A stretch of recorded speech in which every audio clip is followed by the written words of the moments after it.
Good morning to you all, and welcome to lecture 1 for chapter 3, current electricity. We have already completed 2 chapters, and in this new chapter, we will be learning about the electric current. A new term will be introduced to you, that is drift velocity, and we need to derive the formula for this drift velocity. And then we will be learning something about a quantity known as mobility.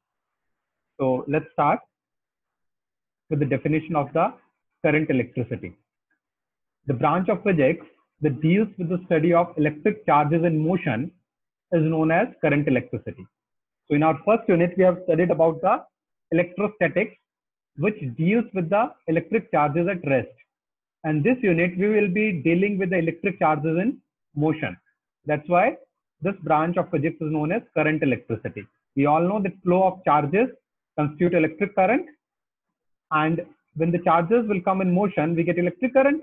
So that's what we will be studying in this unit.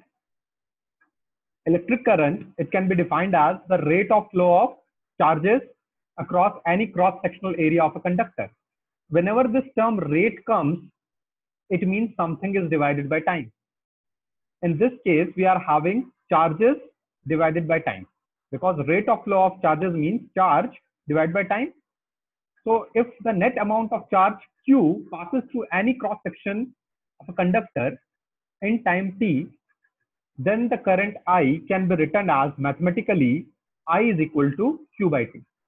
That is, Q is the charge divided by time t. All right. So this is what the formula is for electric current. The SI unit for electric current is ampere. We all know this from our class 10th, or you can write coulomb per second. If this current is changing very quickly, that it is not constant one, and it is changing at every instant of time, then the instantaneous value of the current I can be given by I is equal to dq by dt.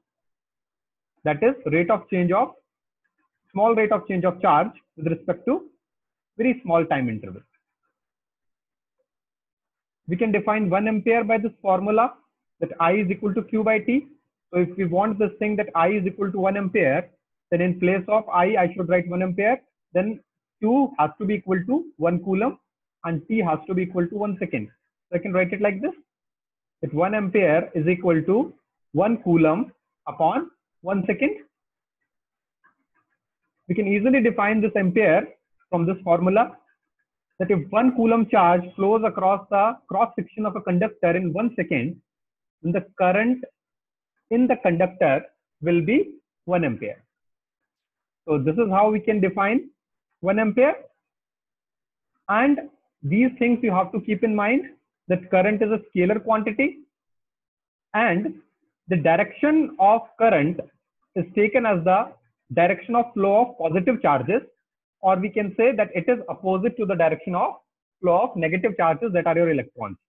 So conventional current is always be taken in direction as opposite to that of the flow of electrons. All right. So please keep this thing in mind, that despite having magnitude as well as direction, current is a scalar quantity, because it do not follow the scalar vector law of addition. It follows the scalar law of addition. All right. So it is one quantity that is having direction as well as magnitude, but it is not a vector quantity, because the third condition for a quantity to be vector, that is, it must be added by using vector's law of addition, that is not fulfilled by electric current. We can add current scalarly. There are 2 types of electric currents. So broadly, we can classify the electric current in 2 types. One is direct current, that you call as DC, and the other one is alternating current, that we call as AC. So this is the abbreviation for alternating current, and DC is the abbreviation for direct current. So let's make a comparative study between AC and DC. This AC, we will be learning about it in detail in chapter number 7. In this chapter, we will be learning and dealing with DC only. So chapter 3, the current electricity, we will be dealing with direct current or DC. In chapter 7, we will be going through AC. But let's make a comparative study between these two, that what are the differences between these two types of current. Make one column, and towards one side we have to write alternating current, and in the other side we can write direct current, like this. So let's point by point we can study the difference between the alternating current and the direct current. The first point is the definition, that the current which reverses its direction or the current which changes its polarity periodically is known as alternating current. So it can either be flowing towards the positive direction or it can be moving towards the negative direction. So that's what the definition is, that it is a type of current which changes its polarity periodically. That after a fixed period of time, the direction of the current gets changed. So that kind of current is known as alternating current. Similarly, the definition for DC, it says the current which has only one polarity, that it flows only in one direction, is known as direct current. So direct current do not changes its direction. It has only one polarity. Either it is flowing in the positive direction or it is flowing in the negative direction. All right. So it has only one polarity only, and it do not change its direction. It flows only in one direction, and that's why it is known as direct current. All right. In India, the frequency of AC is 50 Hertz. So when something is changing periodically, it means it is having some time period, and the inverse of that time period will give you the frequency. In India, we use 50 Hertz frequency for alternating current, the current that is coming to your home. In America, it is 60 Hertz. DC has no frequency, or we can say that the frequency of DC is 0 Hertz. All right. So you have to keep this thing in mind, that DC do not have any frequency at all. It has 0 frequency. This fact we'll be using when we'll be learning about the alternating current in chapter number 7. Then we'll be using that what is the effect of having frequency 0 on some circuit components like the resistors and the capacitors or the inductors maybe. So that we will be dealing with. So this thing you have to keep in mind, that DC do not have any frequency. It has 0 frequency. Third point of difference, that AC cannot be stored. We can't store AC. DC can be stored in batteries. That's why your mobile phones, they work on DC, because we have to store the current for further use in future. So we can be using the current later on. That's why we are using the batteries in which we are storing up the DC. All right. AC we can't store.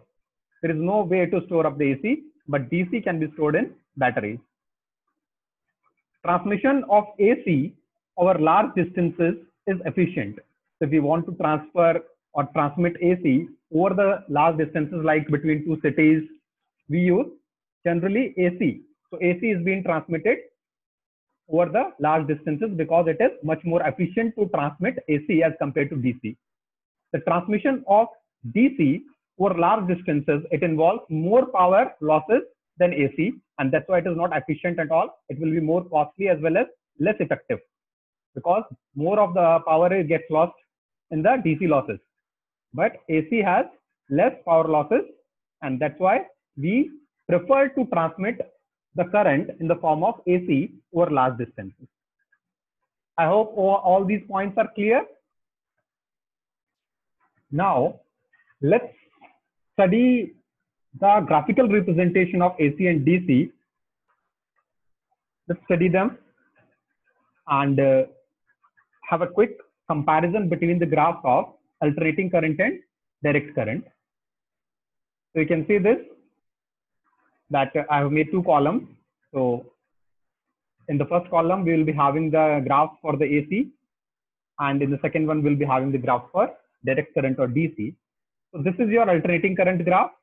It is moving from 0, attaining a positive value, and then again going back to 0 and then attaining a negative value. So it is having both the polarities towards the positive side as well as towards the negative side. It is moving in 2 directions. That's why it is alternating in nature, because it is changing its polarity periodically. This is also an AC from the 0 to maximum positive value, and then again back to 0 and then maximum negative value, and so on. This is also AC, because positive value 0, then again negative value, then 0, then positive value. So they are moving in positive value. They are having positive value as well as negative value. That's why they are moving in two directions. They are having two polarities, and all these graphs, they represent AC or alternating current. This is your direct current.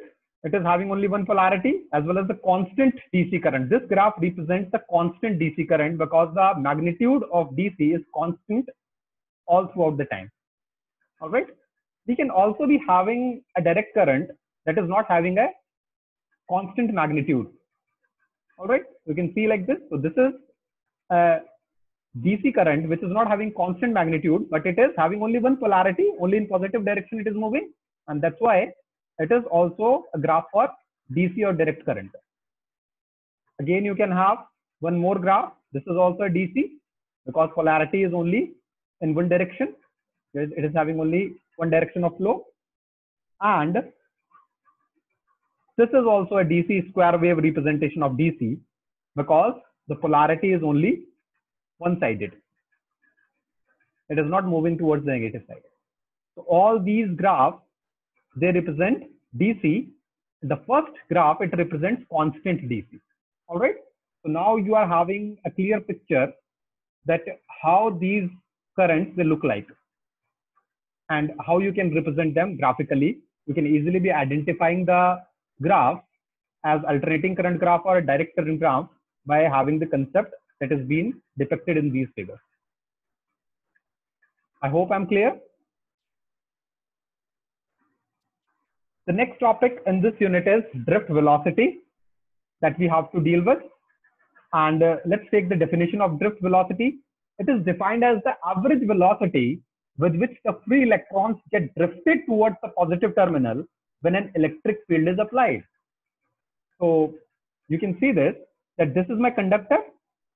And in this conductor, when no electric field is applied, it means when no potential difference or battery is applied to the ends of this conductor, what happens? The electrons, they are moving in random direction. But when you apply up the potential difference, then the electrons, they begin to move towards the positive terminal of the battery.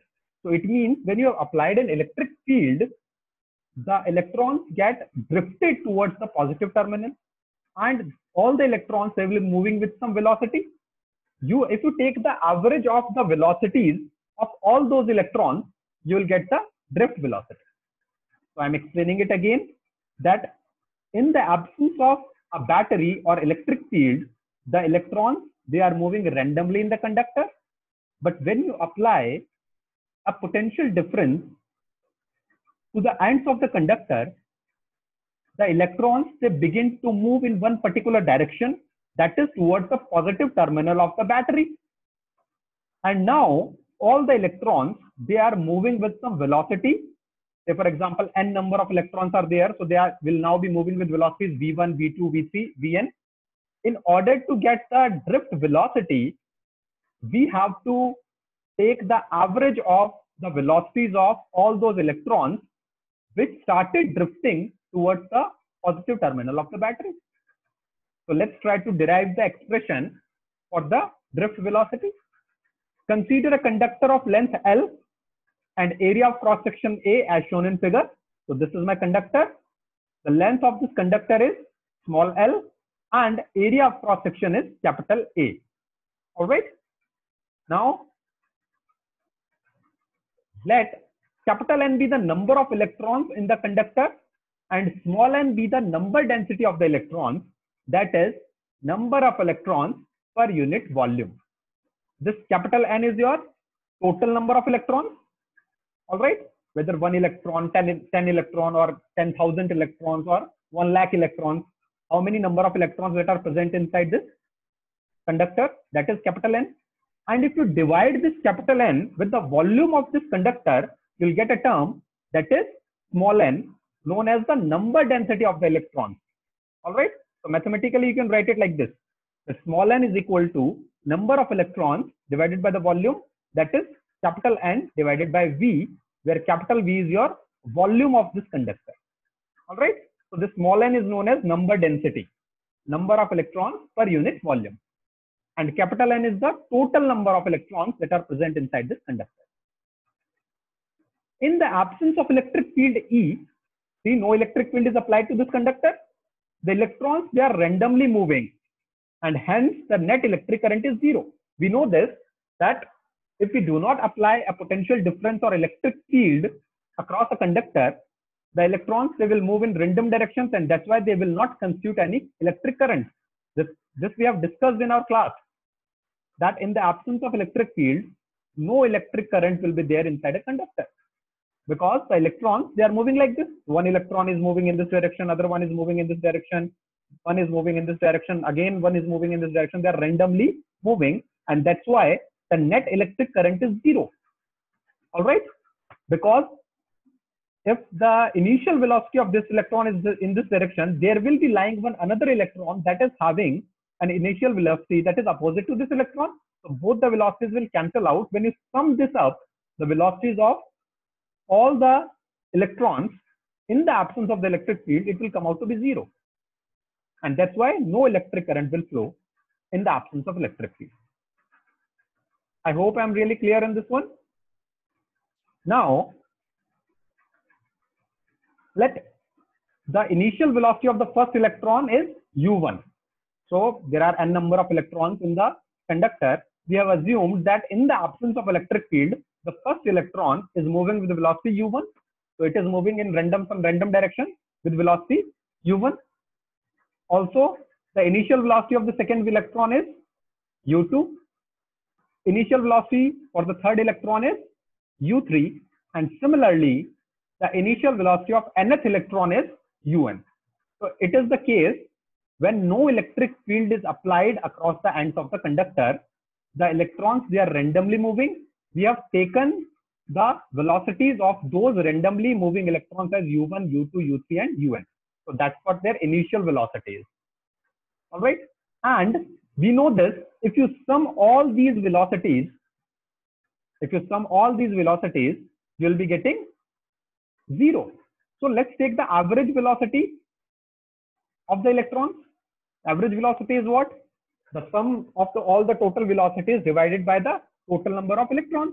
So that's what I've done. That u1 plus u2 plus u3 plus dot dot dot up to un divided by capital N, and it will be equal to zero because numerator is zero.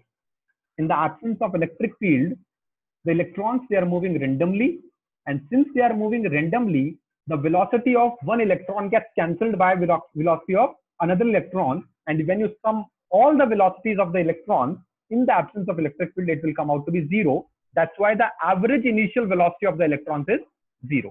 So that's what our first equation is, that U average, the average initial velocity of the electrons in the absence of electric field, is zero. It is our first equation. We will be using it in our derivation ahead. Now, a battery with potential difference capital V is applied across the ends of the conductor, which creates an electric field E. So this is now the scenario is.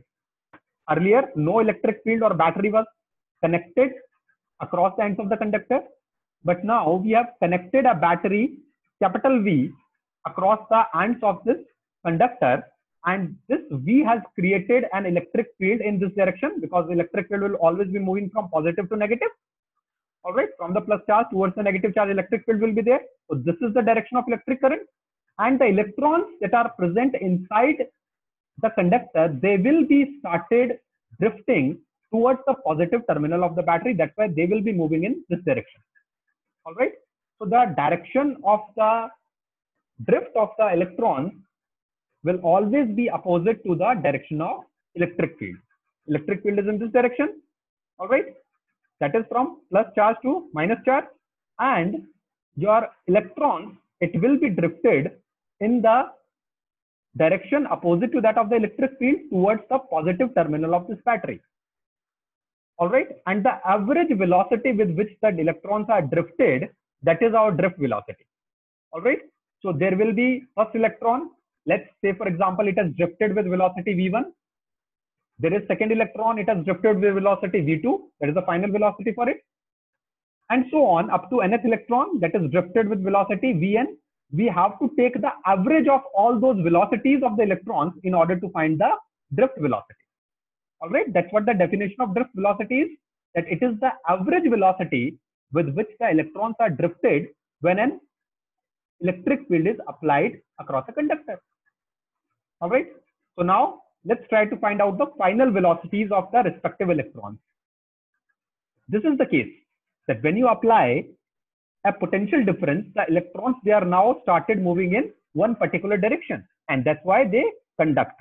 Now there is a flow of current across the conductor because the electrons now they are started moving with a particular direction, that is towards the positive terminal of the battery against the direction of the electric field. All right, the electrons, they are drifted with an acceleration capital A against the direction of electric field E.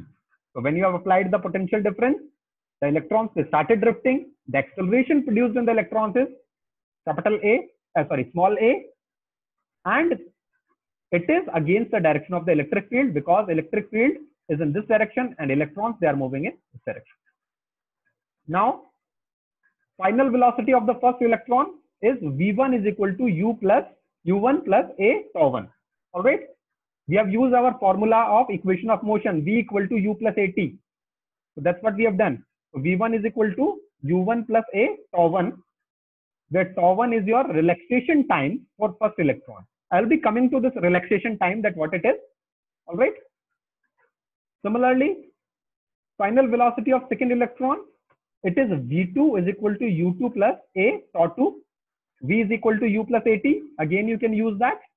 So final velocity is equal to initial velocity plus acceleration multiplied by time. All right. Final velocity for third electron, v3, it will be u3 plus a tau3. All right. This a vector sign is over a. It is not over tau. All right. It is over a. Similarly, the final velocity for nth electron, it will come out to be vn, that is equal to un, that is the initial velocity for nth electron plus a tau1, where tau1, tau2, tau3 are relaxation time for respective electrons. And what is this relaxation time? It is the time interval between two successive collisions of electrons in a conductor when the current flows. So this electron, it will be moving towards this electron. So the tau1 is the time taken by the first electron to collide with this one.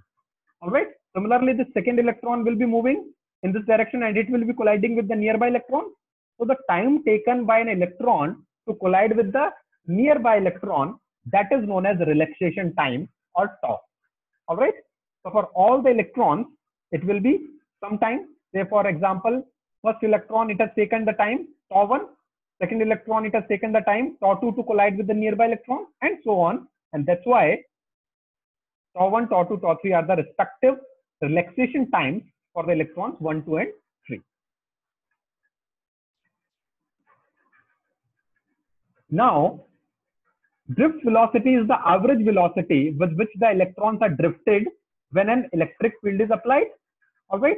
So in order to calculate the drift velocity Vd, what we have to do, we have to take the average of all the final velocities of the electron. That is v1 plus v2 plus v3 up to vn divided by the total number of electrons. So that's what we need to do. In place of this v1, I can write u1 plus a tau1. That's what I can write in place of this v1. That is u1 plus a tau1. All right. In place of v2, I can write u2 plus a tau2. In place of v3, I can write u3 plus a tau3. Up to, in place of vn, I can write un plus a tau n. So that's what we have derived. V1 was U1 plus 8 tau 1. V2 was U2 plus 8 tau 2. V3 was U3 plus 8 tau 3, and so on. So we have just replaced this V1, V2, V3 with the values that we have obtained in the previous slide. Now you can do some mathematical manipulation. Take U1, U2, U3 towards one side, and taking a common, you can write tau 1, tau 2, tau 3 up to tau n in the bracket. So that's what I have done. I have taken a common from these terms of a tau 1, a tau 2, a tau 3. I have taken a common, and U1, U2, U3 I have taken towards the other side. So that's what I can manipulate this equation in this form. Now you can write it in this manner, that U1 plus U2 plus U3 plus UN divided by n plus a tau 1 plus tau 2 plus tau 3 dot dot dot up to tau n divided by n. Just split this in two terms. You can write it like this. That's what we can do. That U1 plus U2 plus U3 up to UN divided by n, and then with the plus sign, a in brackets tau 1 plus tau 2 plus tau 3 up to tau n divided by capital N. So we can split this in two terms like this. And this first term, we know this, that it is the average initial velocity, and it is equal to 0 from our equation number 1. So in place of this, I can write 0. All right, that's what I can do. That this is my average initial velocity, the first term, U1 plus U2 up to UN divided by n. It is equal to 0 from equation number 1. So I can write it like this. That U1 plus U2 plus U3 up to UN divided by n is 0, and this tau 1 plus tau 2 plus tau 3 up to tau n divided by n is your tau only. So in place of this, I have written tau, that is your average relaxation time. Where tau 1 plus tau 2 plus tau 3 up to tau n divided by n is equal to tau, that is your average relaxation time. The final equation for Vd, I can write it is a tau. All right, and it is equal to Vd, that is a tau. Please mark it as equation number 2. Now we need to replace this a with some other known quantities, and for that we need to write the formula for force.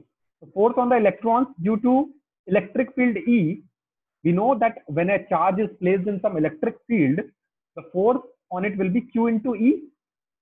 For electrons, the force will be E into capital E.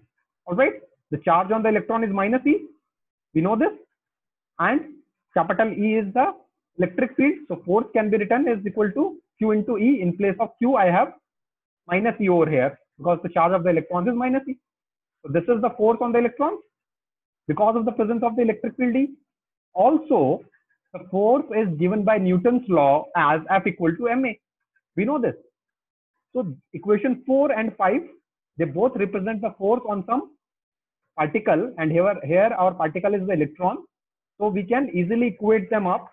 Equating these two equations, I can write A is equal to minus E capital E upon M. All right. So this is what the expression for acceleration produced in the electrons because of the presence of electric field capital E. So this expression of acceleration, that we have to use in equation number 2. All right, so that will be doing in the next slide. These were the two equations that we have obtained, that Vd is equal to a tau and acceleration A is equal to minus E by M. Using the value of this A from equation number 5 in equation number 2, I can write Vd is equal to minus E tau by M. This is the final expression for the drift velocity. It is minus E tau by M. This minus sign, it indicates that the electrons are drifted in a direction opposite to that of the electric field. All right. So this negative sign, it suggests this thing that the direction of the drift velocity is opposite to the direction of the electric field. All right. Drift velocity is directly proportional to the electric field. The more electric field we are applying, the more velocity is acquired by the electrons, by which they get drifted. All right.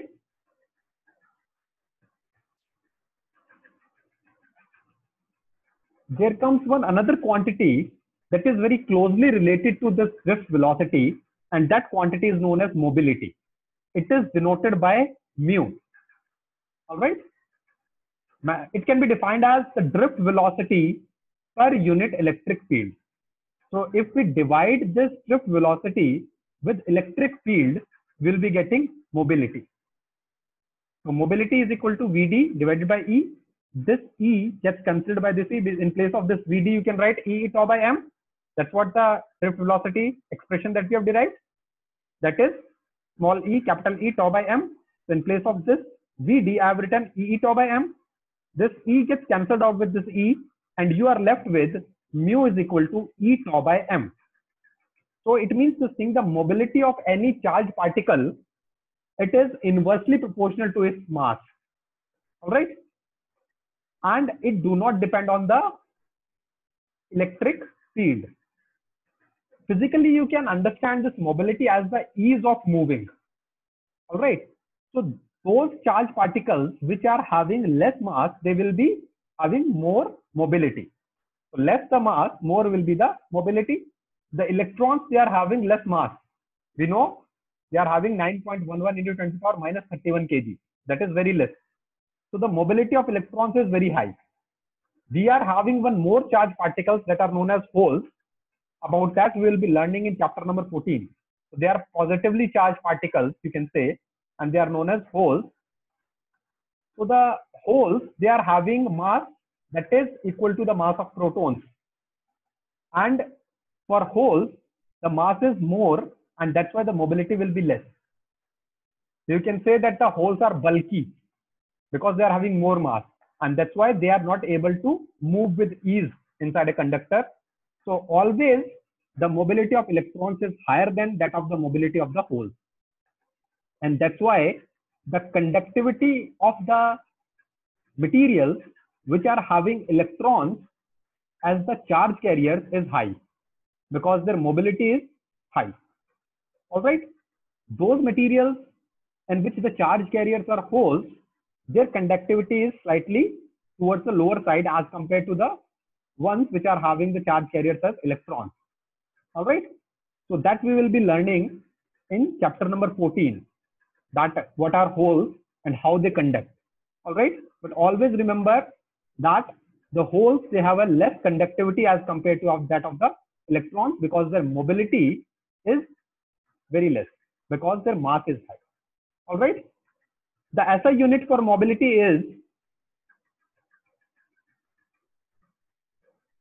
meter square per volt second. So this is the SI unit for mobility. We have written it from here that Vd is meter per second and electric field is volt per meter. So that meter will go into the numerator and will make it meter square, and you are left with meter square per volt second. This is the SI unit for mobility. That's all I want to discuss for today. Thank you very much for joining up the class. Thanks a lot. Stay safe, stay blessed.